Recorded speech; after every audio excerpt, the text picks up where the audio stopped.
मेरे दोस्तों तसेंगनमकी मी खुदिंगमक मियोय खुदिंमक दुनिया सिदा लेरिबा मियोय खुदिंमक असे हराउबा अमसुंग नुंगाइबा लोइनमक पामेबा अदुबु हराउबा अमसुंग नुंगाइबा हिबसी करिनोबा कराइदा लेबगे कमाइना तौबगेबा इखोइना खंगबा दरकारने हराउबा हिबसी करम कांदा कराइदगी अमसुंग करमैना ओयहन गदबगेबा अदो मियोय खुदिंमक मेरे दोस्तों मियोय खुदिंमक की मेयार से तोंगान तोंगान लेबा मखोइगी कॉन्सेप्ट तोंगान तोंगान लेबा मखोइगी वखल्लोन तोंगान तोंगान लेबा खरामना हैरकनी हराउबा हाइबा नुंगाइबा हाइबसी पैसादनी युम फजबा साबदनी हैरकनी खरामना दुकानदा मकानदा कारोबारदनी हैरकनेबा माइ माइगी तोंगान तोंगान बो खन मयाम अमा लेबा अचौबा डिग्री फंगबदनी हैरकनी पैसा पाइबदनी हैरकनी युम फजबा साबदनी हैरकनी इमुंग मनुंगदा लेबदा इचाइसु मयाम अमा पोकपदनी हैरकनी जो इंसान मियोइबगी वखल्लोन सिगी तोंगान तोंगान बो मखोइगी लेबा से हराउबसी सिदा फंगनी हाइबदने मोइना खंजरिबसी मेरे दोस्तों अदुना तसिंगनमकी ओइना इखोइ ngasi नाइना सेबा हराउ भाइबसी नुंगाइबा हराउबा नुंगाइबा हाइबसी कराइदगी लाकदबनो करमैना हासिल तौगदबनो कराइद फंगदबनो हाइबसी नैना फमथोएबा तसिंगनमकी ओइना अल्लाह ताला ना अइखोइना ngasi हराउबा लाकनांगाइनेना सिल्लिबा पुलिसी मयाम सिंगसी सिगिसरा नत्रगना जो अल्लाह ना अइखोइदा जो हराउबसी फंगनांगाइगिनेना क्राइटेरिया एक सेमगा थम्मिबा पोसकसिरा अनि से इखोइ चमानाब्रा हाइबसिमा येंबा मथौ तारकनेबा अल्लाह ना सेमदना नकलमदो ओइरमो अइखोइना चल्लिबसिना नकलमदो ओइरमो दि तारगदि करमैना फंगन अदुना मेरे दोस्तों इंसान मी खुदिमक असे हराउबा नुंगाइबसी पामदबा अमफुबा लेतेबा लोइनमक पामबने अदुबु हराउबा नुंगाइबा हाइबसी कराइदा लेबनो कराइदगी लौगदबनो हाइबसी अइखोइ अमफुबा खंगदेबा मियोइ खुदिमक मेयार से तोंगान तोंगान ले ngasi tasingnamakki oina aina khoida wahi ani khakdang thamge ahanbada Hazrat Hakim Luqman rahmatullah alayh sidi loina famous oiba buzurg amani ko Quran gi manung dasu mahak ki tongan na ek surat ama sure Luqman da thatra ime adu mahak na nong manumit ama aikhoi gi magi macha sing sida wazo nasihat tawbane ba nasihat tawbane adu da man haye karina hay kanda नुपामा जो दुनिया दा मपुंची लेलंब नुपामा मा दुनिया देगी खोंसालगा चटकदोरे आखिरत की मैकैदा चलमदा मागी थवाई सिना मागी हकचांग सिदगी थोकदगी तौरिंगै मरक सिदा लैरिबा मागी आसपास दा लैरिबा इमुंग मनुंगी मिसिंग छि लोइनमक चंगछल्ले थवाई चटकदोरे हाइबेकी सिदा अदु इमुंग मनुंग दा लैरिबा मिसिंग सिदि मासि दुनिया देगी खोंसालगा चटकदोरे हाइबेसिगी यामना नुंगाइतबा मा पोअगा लैरिमे मिगी मागी लैरिबा इमुंग मनुंग सिंगसिगी मैथोंग सिदा येंगबा मतमदा अदुगी मतिक नुंगाइतबा उत्पसि लोइनमक पुतनरिमे अदुगा अदुगी मरक सिंगदे इतोतोपा नुपामा इतोतोपा मिसक अमा यौरमेबा मागी मैथोंग सि अदुगी मतिक यामना मान एंग इसी यामना खाना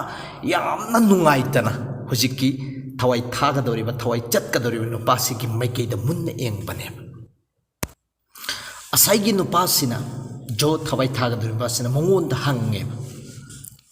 नाहकना करी मरमगिनो अइना तसिंगनमक्की ओइना नाहकि मिइंग अइंगोंदा खाना एंग इबा यामना नुंगाइतना यामना पेंदना एंग इसी अइ तसिंगनमक्की ओइना अइ खंगबा पामि नाहकसि कनानो करी मरमगि अदुमैन एंग इमो हाइबदुने अदु असाइगी यामना खाना एंग इबा मी इदुना हैरमेबा करीना तसिंगनमक्की ओइना अइसे नंगी हराउबा अमसुंग नुंगाइबदुनि सिने अदुदा सैगी नुपासिना मक्का खुमे तसिंगनमक्की ओइना अइना असुक्की नुमित असुक यामना याम खराबा पुंसी अइना लेलखरिबा नुमित सिंगसिदा तसिंगनमक्की ओइना अइना हराउना तयामना पुंसी लेलक फाइबस अमक फबो याउदी अइना पुंसी लेलकबसिदा अदुकी मतिक अवाबगी अवाबा ngaktani नुंगाइतबगी नुंगाइतबा ngaktani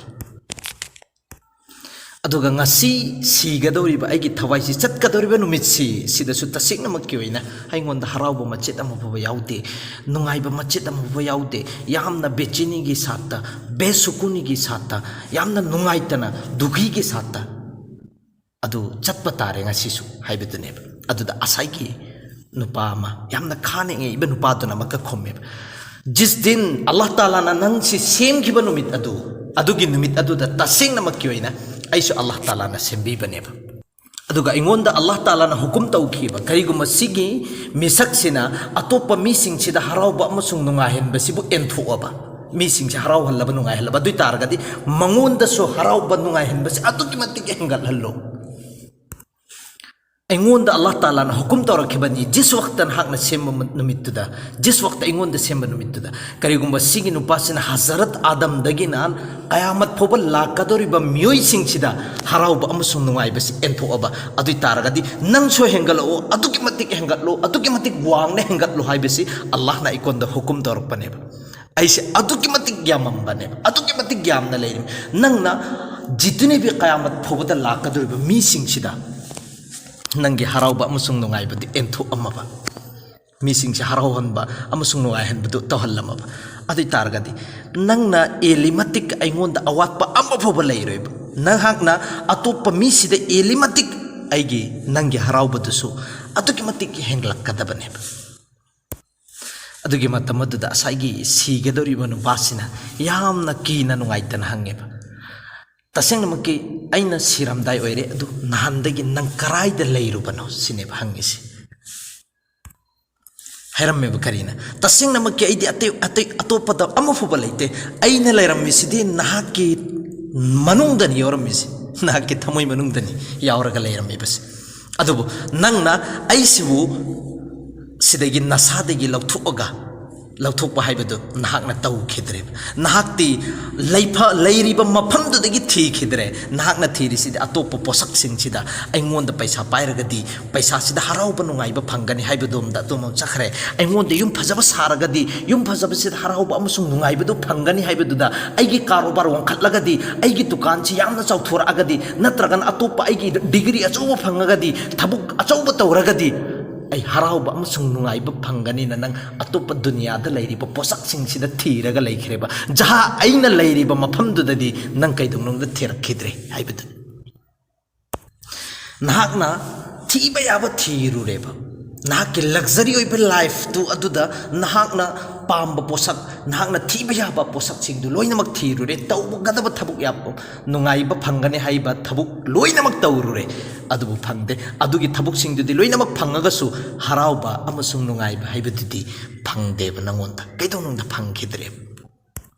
करिगनो हाइबा मतमदा ऐ नंग नहाकना थीरिबा मफम सिंगदो अदुगिदा ऐ कैदोंनुंगदा लैदेबा पूरी दुनिया से नहाकोंदगी हेना फत्तबा अमसुंग बदबख ओइबा लैतरे तसेंग नमकी ओइना नहाकना थीगदा मफमदुदा ऐ सुप्लै लैते ऐदि नहाके मनुंगदनी लैरम्मिबस नंगना करिगुंबा ऐसी जितना पूरी दुनिया से हराउबा अमसुंग नुंगाइबा सिबि एंथोअमबा अदुई तारगदि ऐसे अदुके मतिक हेंगतलामगदबनी अदुबु नहाकना अदुदा थीखिद्रे तसेंग नमकी अतोप पोचै मयाम सिंगसि दुनिया की लग्जरी मयाम सिंगसिदा अरंग बिरंगी मयाम सिंगसिदा नहाकना थीरे अदुददी ऐ तसेंग नमकी लैते अदुनने तसेंग नमकी ओइना अखोइना जितना अखोइना लैरिबा लग्जरी मयाम सिंगसिदा थीबा मतमदा हराउबा अमसुंग नुंगाइबा फंगद्रिबस कैदोनुंगदा फंगोय अदुदा लैतेबा हराउबा अमसुंग नुंगाइबा हाइबसि मोहतरम जुगो दोस्तो अदुगा अनिसुबा वफमना हराउबा अमसुंग नुंगाइबा हाइबसि कराइदा फंगदबनो तसेंग नमकी ओइना अतैदा थीबगी दरकार ओइते अखोइगी इसा इसादा यावरगा अल्लाहना फिट तौरगा थरखरबने सिगी मतंगदने अल्लामा इकबाल रहमतुल्लाह अलैना हाइबिरिमस अखोइना फारसी सोलिंगै मतमसिदा फारसी दै खोइदा अखोइगी उस्ताद हजरत मौलाना हारून साहब नै खोइदा इहनखिबा शायरिंग अमा जो उर्दू की शायरिंग अमा लेबा अदुगी शायरिंग अपने मन में दुबके पाजा सुराखे जिंदगी तो किसी और का नहीं बनता तो ना बन अपना तो मन अपना तो बन सिगी शेर अदुना हराउबा अमसुंग नुंगाइबा हाइबसि कराइदा फंगदगेबा तसेंग नमकी वफम अमा खक्तने सिदि सिंपल सि बातने वफम अमा खक्तने बा करम वफम न हाइकंदा तसेंग नमकी ऐगी सराउंडिंग द लैरिबा पोसक खुदिंगमक हाइबदि ऐना तौरिबा थबु खुदिंगमक असे करम मौंगदनो हाइबदु मे एंगदबने हाइबदि ऐना चटलिबा अमसुंग ऐना थोइबा ऐना फम्मिबा लेपिबा सि पोसक खुदिंगमक ऐना तौरिबा थबु खुदिंगमक असिदा harauna amasung nungaina tawribra natragana yamna wakhan nungaitana awaba magi satta tawribra haibisi ma ahanba yengba darkarne karigumba aina tawriba thabuk khudimak sida haraudrene nungaiba phangdre adi taragadi phangdrabane magi harauba pun magi mapunsi se sida harauba haibaduma la aroidabane tasengna makki relationship sida khwaidagi better oibadu khwaidagi excellent oiba khwaidagi phabadu aina loinariba misingsiga yamna harauta yamna wakhan nungaina jitana loinari mati kutana mangonda harauba amasung nungai bisi phangane si yamna logic oiba wane bako ado ekhoi na gyan ta gi taragadi tagani ta dragadi tasengna makki tarroi ani tasengna makki oina duga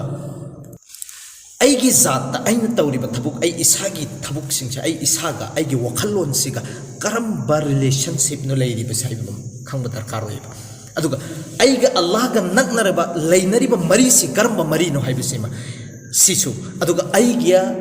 Allah ga amusu Allah ge rasul ga din ga islam ga shariat ga leinariba mari si karamba mohong da no haibe sema khangba darkar oiba sigi sida karigumba relationship sida asoiba oiraba nungaiba phangdraba aditar karamina no phangadorisi supang phangarot sidi simple si baat ne nahak lainabi imung manung da sange nahak ki imung manung sida nahak ki isa single lainari ba mari Allah gi rasul na hairi me engo tasing na makyo no kwaidagi phaba misak si kanano haiba matamda magi imung manung da magi itu isa singduga magi lairiba ichini naw singduga kwaidagi better excellent tariqa da adato akhlaq lamjat sajat phajana afaba behavior tawriba mi du kwaide phajabane aduga Allah ge rasul na maka adugi matungda